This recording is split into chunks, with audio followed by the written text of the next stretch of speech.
창원 산단 등 전국 산단들이 정주 여건 개선을 위한 필수 시설로 꼽는 것이 바로 직장 어린이집인데요. 그런데 정작 기업들이 설치를 하고 싶어도 관련 규제에 발목이 잡혀 애로를 호소하고 있습니다. 주우진 기자가 취재했습니다.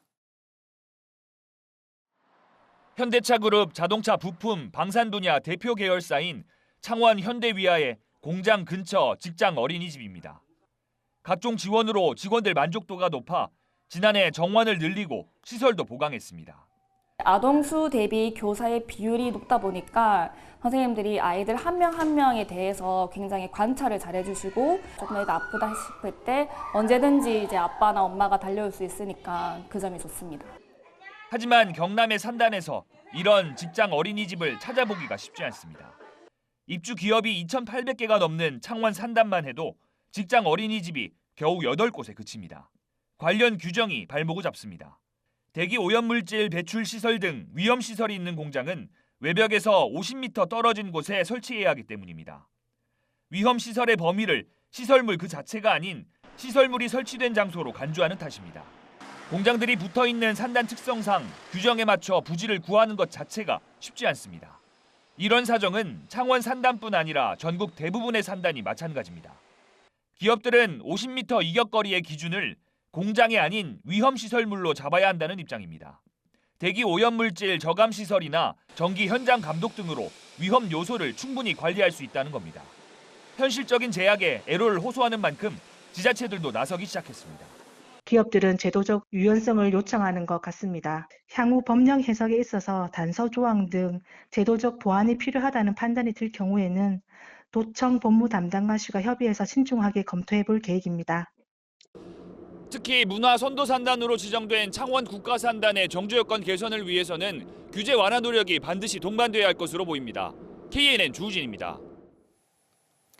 프로야구 롯데자이언츠와 NC 다이노스의 맞대결을 낙동강 더비라 부르는데요. 올해 첫 낙동강 더비가 부산 사직야구장에서 열리고 있습니다. 현장에 취재기자 나가 있습니다. 조진욱 기자, 현장 분위기 전해주시죠. 네, 롯데와 NC, NC와 롯데의 올해 첫 낙동강 더비가 펼쳐지고 있는 부산 사직야구장에 나와 있습니다. 롯데는 안경 에이스 박세웅을, NC는 명건 김태경을 선발로 내세웠는데요. 1회 초 김태경이 일찌감치 무너지면서 지금 현재 6회 초 현재 롯데가 5대2로 앞서고 있습니다. 5위 NC와 7위 롯데의 맞대결인 만큼 서로를 제물로 상위권 도약을 노리고 있습니다. NC는 전날 한 경기에 삼진만 14개로 외국인 최다 탈삼진을 기록한 용병 투수 라일리의 기운을, 롯데는 황성빈과 유강남 등 살아난 타격감을 앞세우고 있습니다. 더 없는 바람이 있다면 이 NC와 롯데가 가을에도 야구를 해서 저희가 가을에 따뜻한 옷 입고 경기장에서 또 다시 볼 수 있으면 정말 야구 팬으로서 큰 즐거움일 것 같습니다. 당초 두 팀의 맞대결은 창원에서 열려야 했지만 사상 초유의 관중 사망 사고로 사직에서 펼쳐지고 있습니다. 사직 역사상 처음으로 롯데가 원정팀이 됐는데요. NC가 말 공격을 하고 전광판과 홈플레이트 광고도 다 NC 위주로 나오고 있습니다. 일주일 전쯤 티켓이 풀렸는데도 사직에는 10,000명 넘는 관중이 찾았습니다. 내일과 모레도 각각 15,000장 넘게 팔렸는데요. 덩달아 사직 상권도 오랜만에 특수를 누리고 있습니다. 다만 비 소식에 따라 취소될 수도 있습니다. 올해는 두 팀이 꼭 정상에서 만나길 기대합니다. 지금까지 사직야구장에서 KNN 조진욱입니다. 부산 사직야구장 앞에 설치된 조형물들이 갑작스레 철거 통보를 받아 논란입니다.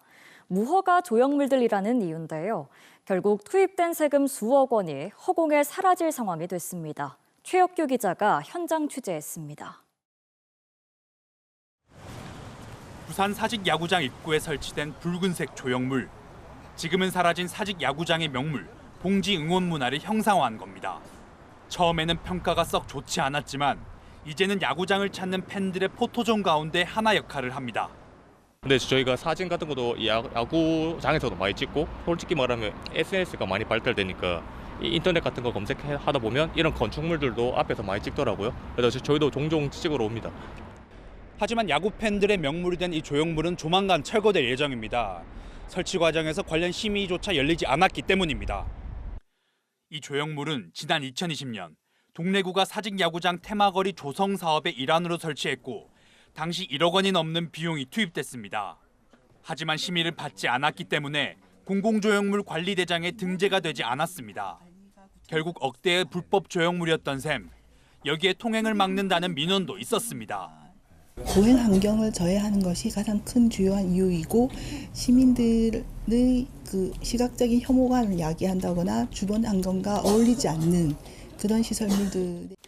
야구장 건너편에는 역시 포토존 가운데 하나인 마 조형물이 있는데 이 역시 주민 의견을 수렴하지 않고 만들어진 것으로 이전이 추진됩니다.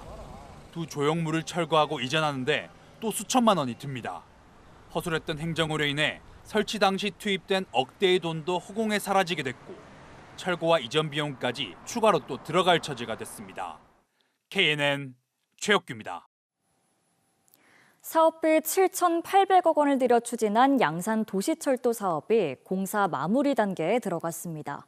그런데 노선 운영비 분담을 놓고 양산시와 부산시가 갈등을 빚으면서 시작부터 삐걱거리고 있습니다.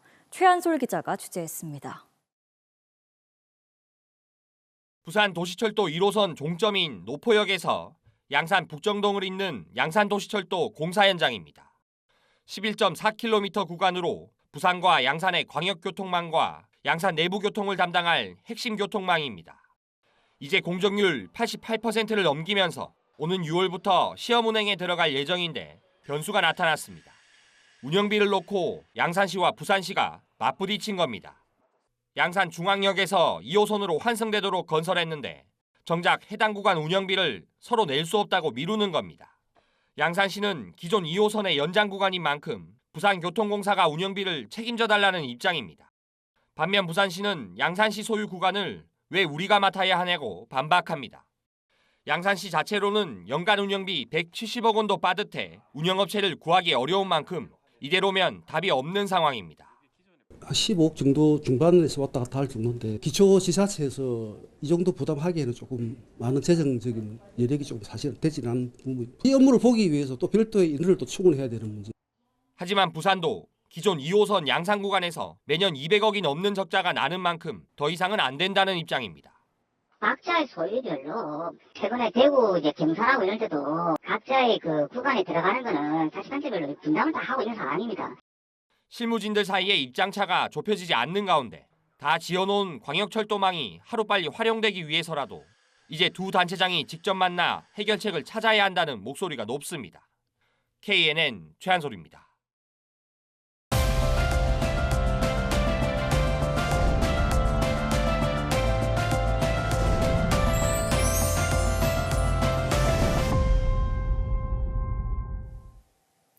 부산은 과거 신발 산업의 메카로 불렸지만 해외로 공장이 옮겨가며 그 위세가 조금 떨어졌는데요. 100% 손으로 만든 수제화를 제작하며 세상에서 하나밖에 없는 신발을 만드는 청년이 있습니다. KNN 기획, 지역을 지키는 청년들. 오늘은 부산 집 스튜디오의 이동준 씨를 하영광 기자가 만나봤습니다. 문을 열고 들어가자 만화 속에나 나올 법한 아기자기한 풍경이 펼쳐집니다. 세상에서 하나뿐인 신발을 만드는 집 스튜디오 대표 이동준 씨의 공방입니다. 네, 반갑습니다. 저는 부산에서 이제 수제화랑 그다음에 스니커즈 커스텀을 하고 있는 집 스튜디오 대표 이동준입니다. 전 세계적으로 하나밖에 없는 신발을 만들고 있습니다. 사람마다 다 발 모양이 다 다른데 오로지 그 사람을 위한 발 모양의 본을 떠서 그다음에 치수를 맞춰서 이제 제작을 하고 거기에 맞게끔 뭐 액세서리든 뭐든 색 조합도 그 사람을 위해서 오로지 만드는 그런 특수성 때문에 작가성이 강한 신발들 만들 때 이루었다. 내가 생각했던 대로 계획대로 됐다라는 거에 대해서 조금 행복함 때문에 계속 이어나가는 것 같습니다. 이 과정은. 이동준 씨는 사실 30살 때까지만 해도 음악을 취미로 하던 평범한 공장 노동자였습니다. 불의의 교통사고를 당한 것이 동준 씨에겐 인생의 전환점이 됐습니다. 30대에 들어서 이제 교통사고를 크게 당했습니다. 코드 치는 게 불가능할 정도로 조금 손가락이 안 돌아간 상태에서 재미없이 살다가 상여금 받은 그거를 신발에 이제 그리기 시작하면서 20대 때 내 도화지는 음악이었으면 이제 앞으로 나의 도화지는 이제 신발이라고 생각하게 돼서 지금은 로마와 베니스, 런던에서 열리는 전시에도 신발을 출품할 정도로 실력을 인정받습니다. 이동준 씨의 도전은 본인의 성공으로 끝나는 것이 아닙니다. 신발 판매로 얻은 수익으로 지역 예술가들에게 무상 전시 기회를 주는 등 지역 기여에도 큰 관심을 나타내고 있습니다. 이제 자기 작품을 이제 노출을 시키고 이제 나라는 작가를 이제 알려야 되는데 기획을 만들어 주셔가지고 좋은 자리에서 노출을 시켜주시니까 당연히 도움이 되죠. 이동준 씨는 부산을 청년들의 놀이터로 만들고 싶어합니다. 부산에 하면 이제 신발의 왕국, 부산하면 신발이라는 이제 공식이 있었는데 부산 분들 눈이 많이 높습니다. 제가 느꼈던 게 부산에서 먹힌다면 서울에서도 먹힐 거고 세계적으로 먹힐 거라고 저는 생각이 듭니다. 누군가는 서울로 윗지방으로 계속 올라가는 게 기회일 수도 있지만 저한테는 아직까지 부산은 기회의 도시입니다. 그래서 이 도시에서 더 재밌는 판을 좀 많이 벌였으면 좋겠어요. 신진 작가든 신진 업체든. 그래서 부산은 저한테 놀이터 같은 곳입니다. KNN 하인광입니다. 지난 8일 공공장소 흉기 소지죄가 시행된 이후 경남에서 처음으로 관련 범죄 피의자가 붙잡혔습니다. 경남경찰청은 주택가 골목에서 흉기를 들고 다닌 혐의로 50대 A씨를 붙잡아 조사하고 있습니다. A씨는 어젯밤 9시쯤 창원시 진해구의 한 주택가에서 흉기를 들고 돌아다녀 행인들에게 공포심을 유발한 혐의를 받고 있습니다. 지난달 창원 NC파크에서 구조물이 떨어져 야구 관객이 사망한 사고와 관련해 경찰이 창원시와 창원시설공단, 창원 NC파크 등 3곳을 압수수색했습니다. 경찰은 창원시 등 3곳에서 전기 위험성 평가 등 안전활동 관련 문서를 확인한 것으로 알려졌으며 앞서 이뤄진 합동 감식 결과 등과 종합해 중대재해처벌법 적용 여부를 결정할 전망입니다. 경찰 DNA 분석 덕분에 50여 년 전에 헤어진 남매가 다시 만나게 되는 감동적인 사연이 알려졌습니다. 부산 중부경찰서는 오늘 상봉식을 열어 지난 1975년 3월 서울역에서 아버지를 잃어버린 뒤 부산의 한 보호시설에서 자란 50대 A씨가 경찰과 아동권리보장원의 유전자 분석 끝에 50여 년 만에 누나인 50대 B씨를 만나게 됐다고 밝혔습니다. 목포해양대와 통합을 추진하는 국립한국해양대가 오늘 글로컬 사업을 위한 혁신전략 공유 설명회를 열었습니다. 한국해양대 실습선에서 열린 설명회에서는 영도 해양치유센터 유치와 해양 클러스터를 강화하는 방안이 공유됐고 청년 인재들의 지역 정착과 영도 지역 활성화를 위한 각종 논의도 이어졌습니다. 대선 출마를 선언한 김재현 진보당 상임대표가 부산을 찾아 권력기관 개혁으로 제2의 계엄 사태를 방지하겠다고 밝혔습니다. 김 대표는 지난해 12월 계엄 가담 세력 수사를 촉구해 책임자를 처벌하고 검찰 등 권력기관을 개혁하는 한편 노동자, 여성, 청년의 기본권을 보장해 새로운 평등공화국을 만들겠다며 포부를 밝혔습니다.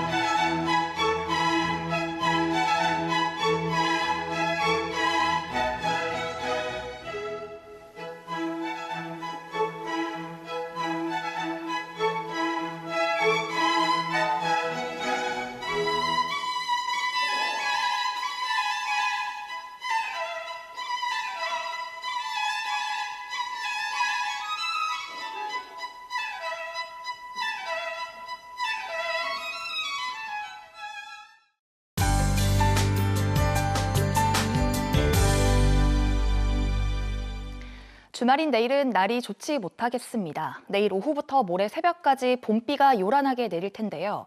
특히 경남 남서쪽에 최고 50mm의 많은 비가 집중되겠고 그 밖의 지역에도 5에서 30mm 정도가 예상됩니다. 비바람에 대한 대비도 필요합니다. 내일 오후부터는 순간풍속 초속 20m 이상의 태풍급 돌풍이 몰아치면서 강풍특보가 내려질 가능성이 있겠습니다. 시설물 점검 철저하게 해주시기 바랍니다. 내일 오후부터 전국에 돌풍과 벼락을 동반한 비가 오겠습니다. 내일 아침 기온은 오늘과 비슷하거나 조금 높게 출발하겠고요. 내륙 지역의 낮 기온은 오늘보다 8도가량이나 떨어져서 평년 수준을 되찾겠습니다. 경남 중부 지역의 낮 기온은 창원과 거제 18도, 밀양과 창녕은 20도에 머물겠고요. 부산의 한낮 기온은 18도, 김해와 양산은 19도가 예상됩니다. 내일 오후부터 풍랑특보가 내려지겠고 물결이 매우 거세게 일겠습니다. 또 모레까지 해안으로는 강한 너울성 파도도 밀려오겠습니다. 다음 주 월요일에도 또 한 차례 비 소식이 들어 있습니다. 날씨였습니다.